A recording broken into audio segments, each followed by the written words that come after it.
வணக்கம் மக்களே, நான் உங்கள் பேக் பேக்கர் சதீஷ். நம்ம இப்போ எங்கே இருக்கோன்னா சிங்கப்பூரில் தான் இருக்கோம். ஸோ சிங்கப்பூரில் என்னோட வீட்டிலேருந்து கிளம்பிட்டேன். ஸோ இன்றைக்கி அப்படியே பஸ்ஸில் இந்த சிங்கப்பூர் அப்படியே ஒரு ரவுண்ட் அடிக்கலாம்னு சொல்லிட்டு போகிறேன்.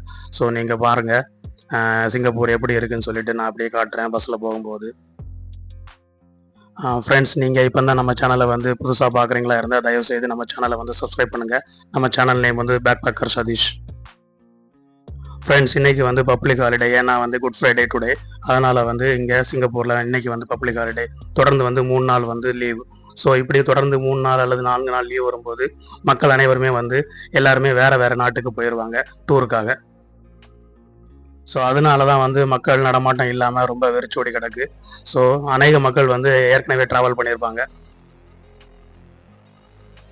இங்கே பார்த்தீங்கன்னா நம்ம ஹெச்டிபி கீழே நடந்து போயிட்டுருக்கோம். ஸோ ஹெச்டிபி கீழே பார்த்தீங்கன்னா இந்த மாதிரி பார்க் வச்சுருப்பாங்க. எல்லா இடத்துலையுமே இந்த மாதிரி க்ரீனிஷாக தான் இருக்கும். ஸோ மக்கள் விளையாடுறதுக்கு சின்ன சின்ன பார்க் இந்த ஹெச்டிபியில் கீழே எல்லா இடத்துலையுமே இருக்கும். ஹெச்டிபினா வேறு ஒன்றும் இல்லை, housing development board of Singapore. So இங்கே கவர்மெண்ட் தான் மக்களுக்கு வீடுகள்லாம் கொடுக்குறாங்க. ஸோ இது இங்கே உள்ள சிட்டிசன் அப்புறம் பிஆர் அவங்களுக்காக இந்த சிங்கப்பூர் கவர்மெண்ட் கட்டி கொடுத்துருக்க வீடு. ஸோ இது ஒரு அடுக்குமாடி கட்டடம். ஸோ இந்த அடுக்குமாடி குடியிருப்பு இடத்துக்கு இடம் மாறுபடும். சில இடங்களில் 10 மாடி இருக்கும், சில இடங்களில் 20 மாடி இருக்கும், சில இடங்கள் 30 மாடி கூட இருக்கும். ஸோ இடத்துக்கு இடம் இந்த ஹெச்டிபி மாறுபடும். அப்புறம் இந்த ஹெச்டிபிக்கு அவங்க கொடுத்துருக்கக்கூடிய வேலிடிட்டி என்னன்னா 99 இயர்ஸ். ஸோ 99 இயர்ஸுக்கு அப்புறம் இந்த ஹெச்டிபியை டிமாலிஷ் பண்ணிடுவாங்க. டிமாலிஷ் பண்ணிட்டு அப்புறம் புதிய கட்டிடங்கள் இந்த இடத்துல கட்டுவாங்க. ஸோ இங்கே பார்த்தீங்கன்னா ஹெச்டிபிக்கு இருக்கக்கூடிய கார் பார்க்கிங். ஸோ எல்லாமே கார் இந்த பார்க்கிங் ஏரியாவில் தான் பார்க் பண்ணுவாங்க. ஸோ இந்த பார்க்கிங் ஏரியாவில் பார்க் பண்ணுறதுக்கு அவங்க சில அமௌண்ட் கலெக்ட் பண்ணுவாங்க. ஸோ மாதத்துக்கு அந்த மாதிரி வவுச்சர் கொடுத்துருப்பாங்க. ஸோ அது டிடெக்ட் ஆயிரும் உங்களுடைய அக்கௌண்ட்லேருந்து. ஸோ மக்களை பாருங்கள், இந்த சிங்கப்பூரில் ரோடு எவ்வளோ நீட்டாக க்ளீனாக வச்சுருக்காங்க பாருங்கள். இது பாத்வே. இதில் மக்கள் நடந்து போகிறதுக்காக இந்த பாத்து அமைச்சிருக்காங்க. ஸோ இதுலேயே பஸ் ஸ்டாப்பு இருக்கும். ஸோ நீங்கள் இந்த சைடில் பஸ் ஏறணும்னா இந்த பஸ் ஸ்டாப்பை நீங்கள் யூஸ் பண்ணிக்கலாம். அடுத்த சைடு போய் ஏறணும்னா இதில் ஒரு லிஃப்ட் இருக்கும். ஸோ அந்த லிஃப்ட் அந்த பிரிட்ஜோட கனெக்ட் ஆகிருக்கும். ஸோ அந்த லிஃப்ட்டில் ஏறி அடுத்த சைடு போய் நீங்கள் இறங்கலாம். ஸோ நான் இன்றைக்கி பஸ் ஏறதுக்காக அடுத்த சைடு போக வேண்டியது இருக்குது. ஸோ அதனால் நான் இந்த லிஃப்ட்டை யூஸ் பண்ணுறேன். ஸோ இங்கே பாருங்கள் இந்த லிஃப்ட்டு. ஸோ இந்த லிஃப்ட்டு ஆக்சுவலாக அந்த பிரிட்ஜோட கனெக்ட் ஆகிருக்கும். ஸோ நீங்கள் இந்த லிஃப்ட்டில் ஏறிட்டு அப்படியே இறங்கி அடுத்த சைடு நீங்கள் அந்த பிரிட்ஜ் வழியாக கிராஸ் பண்ணி அடுத்த சைடு உள்ள பஸ் ஸ்டாப்புக்கு போகலாம். மேக்ஸிமம் அந்த பஸ் ஸ்டாப்பு ஆப்போசிட் தான் இருக்கும். ஸோ மக்களை இங்கே பாருங்கள், இங்கே வயசானவங்க கூட ரொம்ப ஆக்டிவாக இருப்பாங்க. காலையிலே பாருங்கள் அவர் எவ்வளோ ஸ்பீடாக நடந்து போகிறாரு பாருங்கள். ஸோ இங்கே மக்கள் கிட்டத்தட்ட 60 வயசு, 65 வயசு, அப்புறம் 70 வயசு வரைக்கும் ரிட்டையர்ட் ஆகாமல் அவங்க வேலை பார்த்துட்டு தான் இருப்பாங்க. ஸோ அவங்க ரொம்ப சுறுசுறுப்பாக இருப்பாங்க இந்த சிங்கப்பூர் நாட்டில் உள்ள மக்கள். ஃப்ரெண்ட்ஸ், பார்த்தீங்களா, இதுதான் அந்த பிரிட்ஜ். ஸோ இந்த பிரிட்ஜ் அந்த 2 ரோடையும் கனெக்ட் பண்ணுறது. ஸோ உங்களுக்கு பஸ் ஆப்போசிட் சைடில் இருக்குன்னா நீங்கள் இதே மாதிரி பிரிட்ஜை தான் கிராஸ் பண்ணணும்.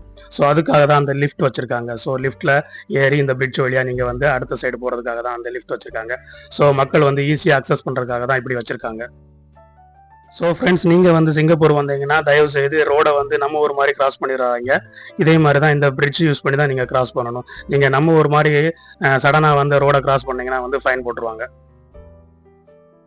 ஸோ ஃப்ரெண்ட்ஸ், பார்த்தீங்கன்னா இது அடுத்த லிஃப்ட்டு. ஸோ இந்த லிஃப்ட்டில் யூஸ் பண்ணி நம்ம கீழே போயிடலாம் அடுத்த ஆப்போசிட் சைடு பஸ் ஸ்டாப்புக்கு. ஸோ இந்த லிஃப்ட்டில் நிறைய சைனேஜ் கொடுத்துருப்பாங்க. அதாவது ஓல்டு பீப்புள், அப்புறம் ப்ரெக்னென்ட் லேடி, அப்புறம் யாராவது குழந்தைகளோட வந்தாங்கன்னா அவங்களுக்கு ஃபர்ஸ்ட் ப்ரிஃபரன்ஸ் கொடுக்கணும் அப்படின்னு சொல்லிட்டு அந்த போர்டெல்லாம் அதில் வச்சுருப்பாங்க. ஸோ எல்லா லிஃப்ட்லேயும் கேமரா இருக்கும். ஸோ அவங்க வாட்ச் பண்ணிகிட்டே இருப்பாங்க. ஸோ நீங்கள் ரொம்ப டிசிப்ளினாக இந்த சிங்கப்பூரில் இருக்கணும். ஸோ இந்த சிங்கப்பூரில் லா ரொம்ப ஸ்ட்ரிக்டாக ஃபாலோ பண்ணுவாங்க. ஸோ நீங்கள் அந்த மக்கள் எவ்வளோ ஸ்ட்ரிக்டாக ரூல்ஸை ஃபாலோ பண்ணுறாங்களோ நம்மளும் அதே அளவுக்கு நம்ம ரூல்ஸையும் ஃபாலோ பண்ணணும். ஸோ இங்கே பார்த்தீங்கன்னா அந்த ஸ்மோக்கிங் பண்ணுறதுக்காக ஒரு டஸ்ட்பின் மாதிரி கொடுத்துருக்காங்க பாருங்கள். இந்த ஏரியாவில் தான் நீங்கள் ஸ்மோக் பண்ணணும். ஸோ அந்த பஸ் ஸ்டாப்பில் போய் நீங்கள் ஸ்மோக் பண்ணக்கூடாது. பஸ் ஸ்டாப்பில் ஸ்மோக் பண்ணிங்கன்னா உங்களுக்கு ஃபைன் போட்டுருவாங்க. இப்போ சிங்கப்பூரில் நிறைய இடங்களை ஸ்மோக் ஃப்ரீ இடங்களை மாற்றிருக்காங்க. ஏன்னா ஸ்மோக் பண்ணக்கூடாது, அந்த மாதிரி என்விரான்மெண்ட்டாக சேஞ்ச் பண்ணிட்டு வராங்க. ஸோ கூடிய விரைவில் சிங்கப்பூரை ஸ்மோக் ஃப்ரீ கண்ட்ரியாக மாற்றிடுவாங்க. அதுக்கு தான் இந்த நடவடிக்கைலாம் எடுத்துகிட்டு இருக்காங்க. ஃப்ரெண்ட்ஸ், நான் இப்போ வந்து பஸ்ஸில் ஏறிட்டேன். நான் ஏறி இருக்கக்கூடிய பஸ் வந்து டபுள் டக்கர் பஸ். நீங்கள் சிங்கப்பூர் வந்தீங்கன்னா கண்டிப்பாக இந்த டபுள் டக்கர் பஸ்ஸை வந்து கண்டிப்பாக ட்ரை பண்ணுங்கள். அப்புறம் வந்து இந்த டபுள் டக்கர் பஸ்ஸில் வந்து ஃப்ரண்ட் ரோவில் போயிருங்க. ஸோ அப்போ தான் வந்து நீங்கள் இந்த சிங்கப்பூரோட அழகை வந்து நீங்கள் பார்த்து ரசிக்க முடியும். அந்த பஸ்ஸு போகிற இடங்கள்லாம் வந்து வானுயர்ந்த கட்டிடங்கள், அப்புறம் வந்து ரெண்டு பக்கம் வந்து அழகான பசுமையான மரங்கள் நிறைய இடங்கள்ல நீங்கள் பார்க்கலாம். போகிற வழி எல்லாமே அப்படி தான் இருக்கும். அப்புறம் வந்து இந்த வாகனங்கள்லாம் ஒரே நேர்கோட்டில் தான் போவாங்க. எங்கேயுமே வந்து கிராஸ் பண்ணி போக மாட்டாங்க. எந்த இடத்துலையுமே வந்து டிராஃபிக் வயலன்ஸே இருக்காது. அந்த அளவுக்கு வந்து ரூல்ஸை கரெக்டாக மெயின்டைன் பண்ணி கொண்டு போவாங்க இந்த சிங்கப்பூர்ல. அப்புறம் பாருங்க, சைடில் மக்கள் நடந்து போறதுக்கு பாதைகள் இருக்கும். இதுதான் அந்த பஸ் ஸ்டாப். ஸோ இந்த பஸ் ஸ்டாப்ல தான் வந்து பஸ் கரெக்டாக வந்து நிற்கும். ஸோ இங்கே வந்து நீங்க பஸ் டைமிங் வந்து கரெக்டாக நீங்க நோட் பண்ணலாம். இந்த ஒவ்வொரு பஸ் ஸ்டாப்லையும் வந்து இந்த பஸ் வந்து எந்த டைம்ல வரும் அப்படின்னு சொல்லிட்டு போர்டு வச்சிருப்பாங்க. கரெக்டாக அந்த டைம்ல வந்து பஸ் வந்துடும். ஃப்ரெண்ட்ஸ், முன்னால் பாருங்க, ஒருத்தர் வந்து எலக்ட்ரிக் ஸ்கூட்டரில் போயிட்டு இருக்காரு. ஸோ அவர் வந்து ஃபுட் டெலிவரி பண்ணுறதுக்காக போயிட்டு இருக்காரு. இங்கே வந்து ஃபுட் டெலிவரி பண்ணுறதுக்கு கிராப் ஃபுட், அப்புறம் வந்து ஃபுட் பாண்டா, அந்த மாதிரி ஆப்ஸ் எல்லாம் இருக்குது. ஸோ மக்கள் வந்து அதில் தான் வந்து ஃபுட் எல்லாம் ஆர்டர் பண்ணுவாங்க. பாருங்கள், இந்த ரெண்டு சைடையும் பாருங்கள், மரங்கள் வந்து எவ்வளோ அழகாக வந்து க்ரீனிஷாக இருக்குது பாருங்கள். பஸ்ஸு பாருங்க, இந்த பஸ் ஸ்டாப்ல நிக்குது. ஆப்போசிட் அப்படியே பாருங்க, நம்ம ஏறின மாதிரி அதே பிரிட்ஜ் அங்க இருக்கு பாருங்க. ஸோ இதே மாதிரி எல்லா இடங்கள்லையும் வந்து மேக்சிமம் வந்து இந்த பிரிட்ஜ் வச்சிருப்பாங்க, மக்கள் வந்து ரோடை வந்து கிராஸ் பண்றதுக்காக.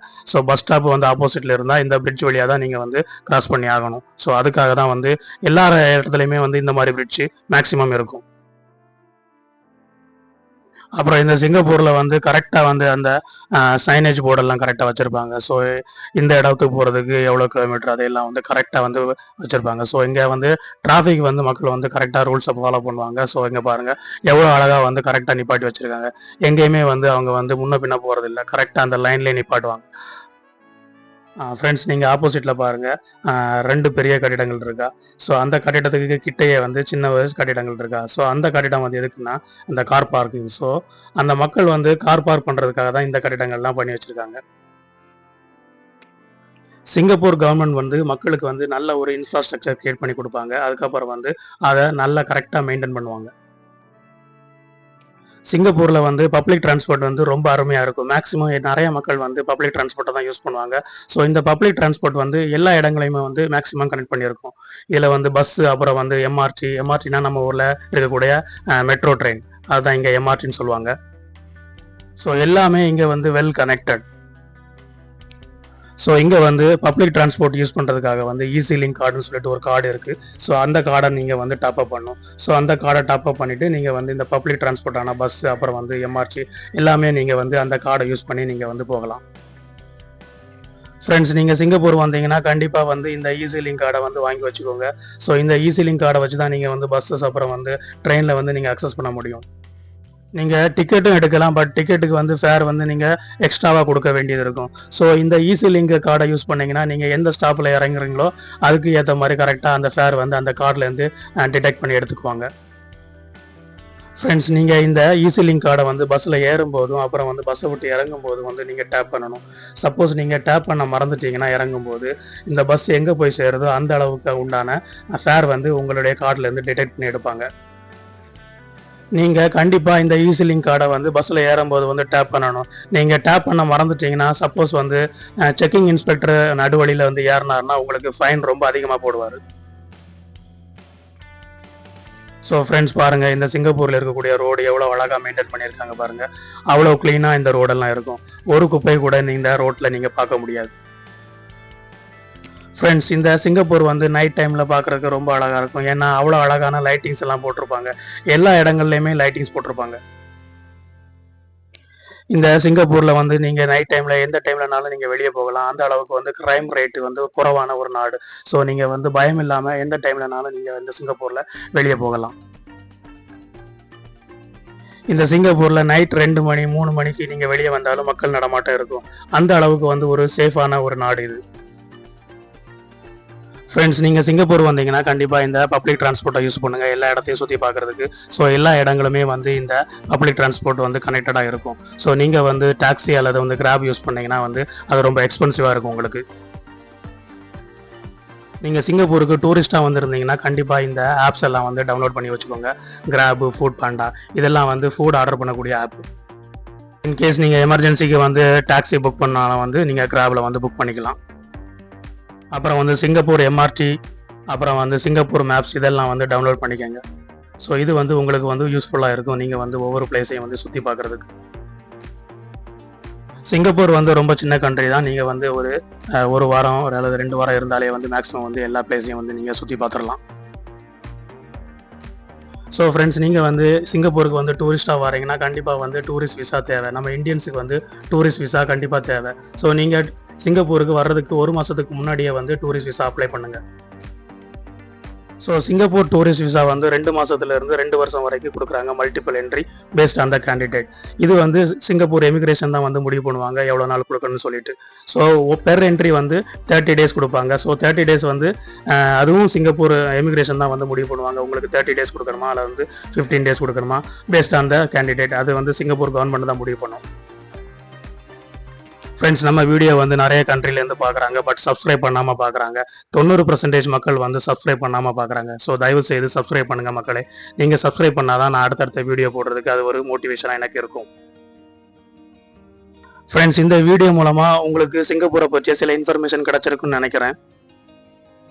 இந்த வீடியோ உங்களுக்கு யூஸ்ஃபுல்லாக இருந்திருக்குன்னு நான் நம்புகிறேன். இந்த வீடியோ உங்களுக்கு பிடிச்சிருந்துச்சுன்னா உங்களுடைய ஃப்ரெண்ட்ஸுக்கும் உங்களுடைய ஃபேமிலி மெம்பர்ஸுக்கும் வந்து ஷேர் பண்ணுங்கள். நம்ம வீடியோ வந்து லைக் பண்ணுங்கள், நம்ம வீடியோ வந்து கமெண்ட் பண்ணுங்கள். உங்களுடைய ஃப்ரெண்ட்ஸ்கிட்டையும் உங்களுடைய ஃபேமிலி மெம்பர்ஸ்கிட்டையும் நம்ம சேனலை வந்து சப்ஸ்கிரைப் பண்ண சொல்லுங்கள். நம்ம சேனல் நேம் வந்து பேக்பேக்கர் சதீஷ். நான் உங்களை மீண்டும் அடுத்த நல்ல ஒரு வீடியோவில் சந்திக்கிறேன். நன்றி, வணக்கம்.